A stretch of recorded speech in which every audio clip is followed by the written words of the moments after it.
Scene 1, Apple, take 2.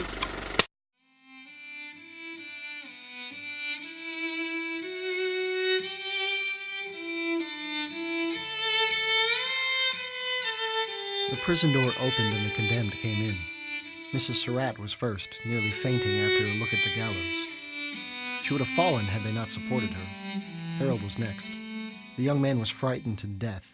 He trembled and shook and seemed on the verge of fainting. Surratt shuffled along in carpet slippers, a long white nightcap on his head.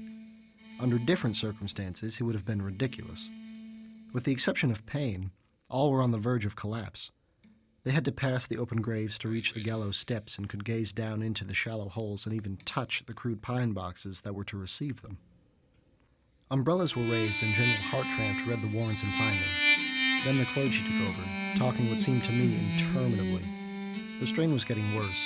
I became nauseated, what with the heat and the waiting, and taking hold of the supporting post, I hung on and vomited. I felt a little better after that, but not too good. Payne stood forward at the very front of the drop.